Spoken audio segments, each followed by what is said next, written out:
WWE's first ever premium live event on ESPN, Wrestlepalooza, got a C rating from ESPN.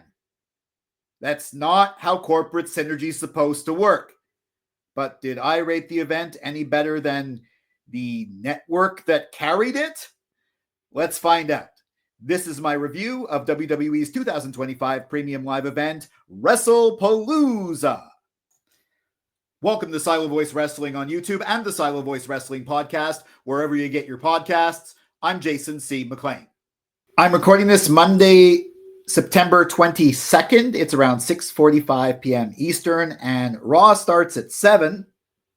So I am recording this after having seen SmackDown and, of course, Wrestlepalooza.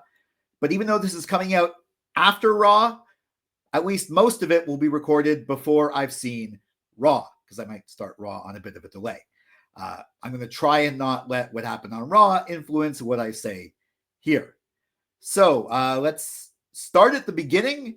John Cena versus Brock Lesnar. I kind of know why they put this match first after having watched it. We had John Cena come in with all these kids, bright colors, big celebration. Then we had Brock Lesnar come in, and Paul Heyman did his ring introduction. That was a surprise. That got a great reaction from the crowd. They were booing, but of course they all said Paul Heyman. It looked really exciting. Major match, two big stars.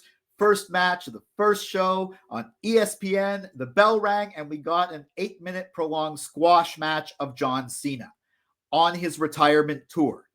Lesnar squashed Cena. Yes, Cena did get some hope spots in there. The "you can't see me" shoulder tackle, that thing, but Brock Lesnar ended up getting a bunch of F5s, won the match, gave an F5 to the referee. That might explain if he's out for a while, because he gets suspended or something, and then gives another F5 to Cena. It was not a very happy way to start the show, and I think on his retirement tour, Cena deserved better. Now, okay, maybe they're doing something with this. I know Cena only has a few more dates, so I'm thinking like we don't want like a rematch against Brock, and I want Cena, obviously he needs to lose in his retirement tour, but I think to up-and-coming talent, not Brock Lesnar, I thought he would at least be a little bit more competitive in this one. Then I realized maybe a way they could be going with this, especially with the Heyman involvement. Brock Lesnar is not going to join the Vision, but maybe he could team with them in War Games, and Cena could be on the other side, and that's how Cena gets its revenge. Now, if that happens, that might improve my grading of this match, which was, it was technically fine. The crowd was really into it, and then the crowd really booed at the end. But for what we got from such a hype match, in and of itself, without what happens after, I'm going to have to be I'm usually a very generous grader. I'm going to have to be on par with my ESPN colleagues for the whole show. And I'm going to give this one I'm going to give this one a C-. Not that it was badly done. Not that the people weren't at the top of their game.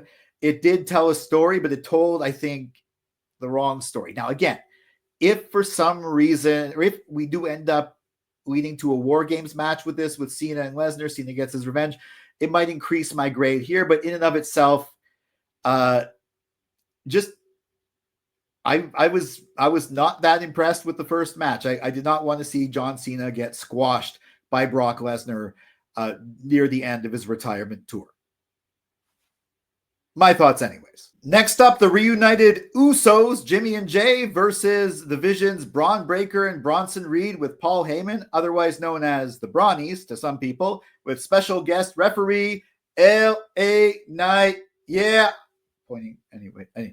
We had, of course, the Usos coming down, starting the music again, doing the Fireflies thing. Looked really great on TV. I'm sure it was amazing in the building.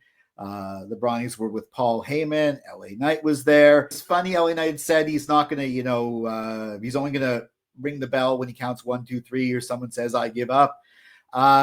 He warned Bronson Reed about using a chair, but then when Jimmy Uso took the chair, he just turned away, let him use it. He decided he wasn't going to call DQs. And he also, I like it how he said he hates both Brons and Jey Uso, but Jimmy's all right.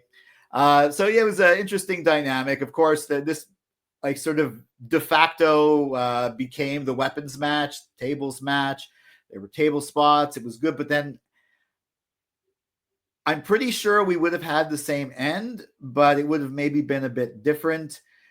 Jey Uso hit himself accidentally with a chair, and I guess it hit the right part of his hairline. He started basically gushing blood in the ring. And now, from what they understand, he's in WWE's concussion protocol. LA Knight, the referees are always the ones on the headsets deciding, like, communicating with the back, saying, like, if something's gone wrong, they have to call the match, or they'd have to tell the people to do it differently. The problem was weird. It was weird because LA Knight's not a regular referee, but he had the headset. He seemed to be doing that job. And I think maybe it was going to end with the Brawnies winning, but I think it was going to end maybe by LA Knight somehow screwing them over. But we still get that result. Get well soon. Jey Uso, I think the match was decent. Maybe it had a better finish than what we got. I'm going to have to give it a B- overall. I mean, it's not their fault what happened, but I think if that didn't happen, it might have done a bit better. But it's still the result I think we needed to promote Breaker and Reed to potential tag team champions. I think the Usos are going to somehow get back, maybe at War Games, something like that. It was not as good as it could have been, but it was still decent for what we got. So B-. Next up for the vacant Women's World Championship, Io Sky versus Stephanie Vaquer. Now, I got my prediction wrong in the first match and right in the second match. This one, I got my prediction wrong, but I can't say how happy I am because honestly, this was an excellent match and it was the perfect ending. Now, also, when we were watching this match on our smart TV through Netflix, we had a power failure at my place. I had some friends over. However, the power was off for like an hour. It didn't look like it was going to come back. So we had the idea for me to create a hotspot on my phone and sort of tether it to my computer so I could send the internet to my computer, which still had power. And then we watched it on my computer screen until the power came back on. And it was interesting because the lights were off. So we're watching on this instead of watching on the big screen, we're watching on this small screen. But it was still an incredibly captivating match, even on the small screen. I know I'm going to go rewatch this on the big screen just because it was that good. Like back and forth, like a lot of aerial stuff. Stephanie did get the Devil's Kiss, but that didn't win it for her. Io Sky had the over the moonsault. That didn't win it for her. It's like a 20-minute match, a lot of back and the forth. And then eventually Io Sky tries the over the moonsault. Stephanie gets the knees up, and Stephanie, she's going up to the rope. Like, what are you doing? And she hits a spiral tap. Now, I was like, spinal tap? What does this move go to 11? No, spiral tap, corkscrew sort of thing. It looked so smooth. 1, 2, 3, new women's world champion. And then they even did the sort of the bowing to each other and the handshake, the respectful ending. Now, I was sure that Asuka and Kairi were somehow going to come in. There was going to be some interference, whether that would benefit Io or backfire on her, or whether they even attack Io. Who knows? And the big thing, Stephanie and Io, this is the third attempt to have a singles match without interference. And they had two really good ones that were ended with interference. And they were really trying to have a good match, and they thought they wouldn't. But you know what? There was no interference. Now, this sets up Asuka for the be like, hey, I think you needed me after all. Maybe that'll start the feud with Io and Asuka and Kairi, what have you. But this match was so great without interference. As far as I was thinking Stephanie, like she was going to win maybe at WrestleMania, because this is like Kurt Angle level first year, not even the full year on the main roster. She's already the top women's champion on Raw and honestly in the company, because this is the belt of Rhea. I think this is the big belt. Yeah, Becky Lynch was the top champ, even though Tiffany Stratton's great. I think Becky Lynch was the top women's champion with the IC title, and now it's Stephanie Vaquer. And she's got the rocket ship attached to her back. I don't know if she had fought Naomi, if it would have been the same. I think Naomi would have won. Maybe Stephanie would have won it later. But this was the time. She earned it. I'm so happy. Oh, A+ across the board for this match. Obviously, goes without saying. This was like at least wrestling wise and beauty wise, the best match of the night. And even though I had to watch part of it on the small screen, I realized, wait a second, I watch Raw on the small screen all the time. But it carried over, even with the interruption on my end, it carried over. Perfect. Next up, we had the mixed tag team match with the World Heavyweight Champion Seth freaking Rollins teaming with the Women's Intercontinental Champion Becky Lynch versus CM Punk and the returning AJ Lee. Seth and Becky came down like from some sort of podium that was lowered down, had gaudy matching outfits. CM Punk and AJ Lee also had massive, they merged both of their theme songs, Seth and Becky and AJ and Punk together. AJ and Punk had matching AJ Lee themed outfits. I think CM Punk had a shirt called saying AJ's husband. Now there is something about the color scheme. Google that.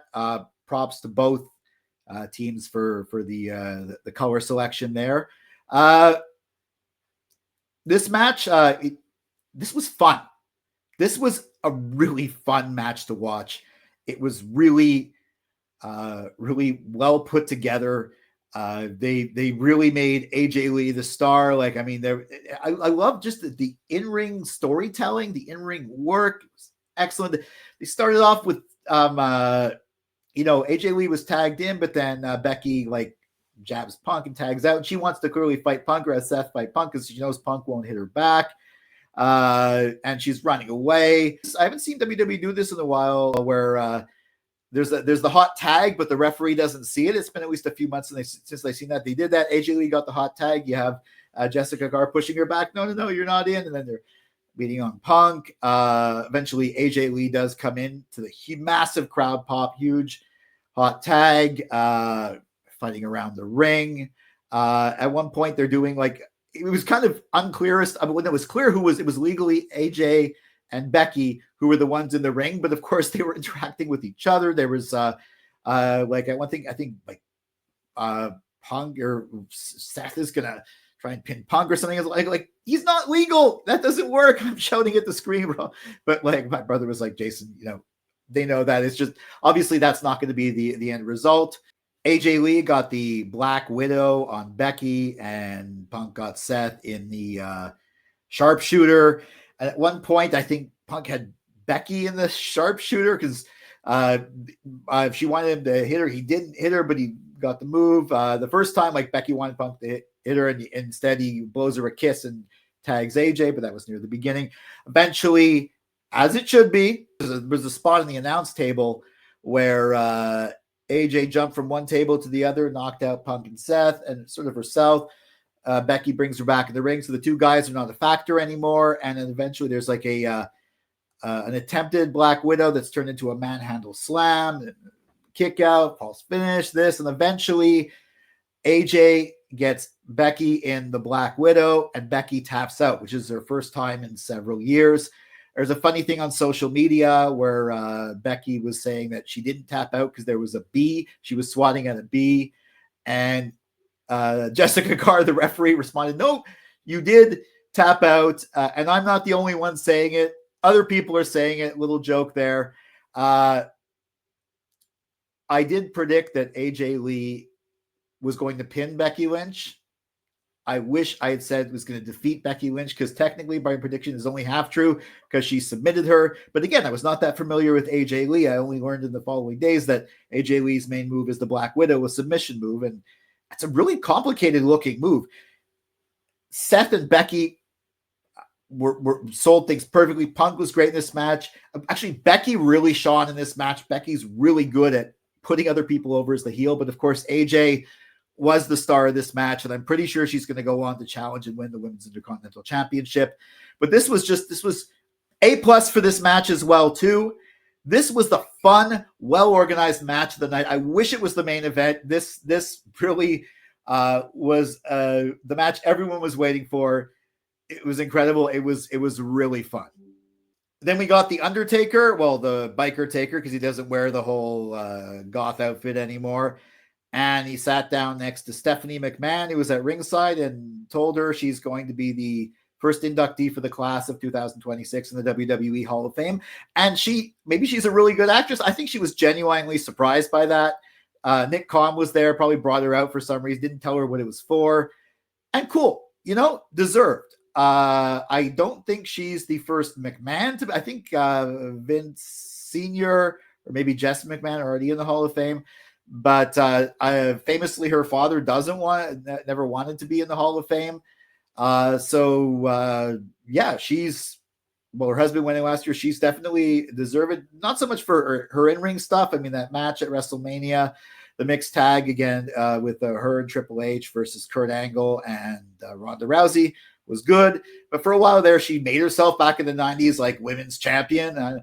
It's not so much for her in-ring stuff. Her on-screen character is really fun too, but mainly a lot of the behind-the-scenes stuff she did. She's generally, from what I understand, very liked behind the scene. So yeah, deserved induction. It seemed kind of awkward a bit before he revealed what it was for, but you know what? She seemed genuinely surprised, and I'm happy for her. Congrats. And then the main event for the undisputed WWE Championship, the champion Cody Rhodes defends against Drew McIntyre. Now, in my prediction video, I did get this one predicted right, the winner at least, but there was no Randy Orton interference at the end. But I also said that this match was most likely going to go on first. It went on last. I understand why they put the Cena-Lesnar match first, for maybe a counter-programming thing at first, but then just how that match ended. But they really should have put the mixed tag team match on at the end. But I guess it is the undisputed WWE Championship. It is the biggest championship in the company. So yeah, even though the build for it started at the show I was at in Montreal. And it finished here, but there really wasn't that much build in between because Cody was out for a while, understandably shooting Street Fighter. So was Roman. Also, he had another kid. Congratulations. Well, his wife had another. Him and Brandy had another kid. Congratulations to them both. But yeah, no, this was still a good match. Cody did some really good selling in the middle of the match. The story sort of became that maybe he actually wasn't at 100% because he got knocked down at one point. He was selling. But then Drew, and this is interesting, Drew actually has a reason to gripe because he wanted to Claymore Cody through the bottom of the announce table, and the ref stopped him. And then eventually he was going to do it, and then Cody moved, so he Claymored himself through the announce table. And you could see he was injured. He was going to do like a Claymore in the ring because he had Cody ready for it. And nope, his legs gave out, and Cody ended up doing Cody Cutter, some crossroads, 1, 2, 3, and still your undisputed WWE champion. Okay. This match was good. There was some good selling. There was some good in-ring storytelling. The crowd was not into it as much as the last match or the one before that, or even the first match until it went south, or even the other match. But I don't think it deserved the spot it got on this card. But I still liked it, but not as much as the two matches that preceded it. I'm going to say B+. I think that's pretty fair. I think, and I think if it had been in a different position on the card, maybe if it had been first, I might have graded it like an A- or something like that. But I think in this position, it deserved to be better. So B+. So that's how I saw the first WWE premium live event called Wrestlepalooza from Indianapolis, Indiana in 2025. Indiana crowd was really good where it needed to be. A bit quiet for the last match, but understandable. So I don't usually give grades overall, but ESPN did it. So let's see. We had two amazing matches. One was really fun. One was just excellent good. We had a decent main event. We had a match that could have been better, but probably wasn't, most likely due to an accident. And we had a match that I found really disappointing. So ESPN gave it a C. Overall, I'm going to give it a B because those two matches really elevated it. If it wasn't for the first one, it would have been hard. But I don't know. Do you agree with my take? Let me know in the comments. Follow at Silo Voice Wrestling on Facebook and Instagram, at Silo Wrestling on X, and me at Jason C. McLean on X and Instagram. Also, jasoncmclean.bsky.social on Bluesky, and check out our new website, which has like embeds of all the video and audio, but also some written content, some wrestling news content, which hopefully there'll be some up there by the time you see this. And by the way, it's now, let's see, it's now 7:21 p.m. So I have not started Raw. I'm going to start it a bit late. So I got this all recorded before I watched Raw. So I'm going to record my assorted thoughts on Raw. You're probably going to see all these 3 videos come out in succession. Also, make sure you like, share, subscribe, ring that bell for notifications to get all my hot takes, cold takes, simmering takes, wrestling opinion pieces, assorted thoughts on Raw and SmackDown, and WWE Premium Live Event prediction and review videos. And I'll be back with my assorted thoughts on Raw. For Silo Voice Studios in Montreal, I'm Jason C. McLean.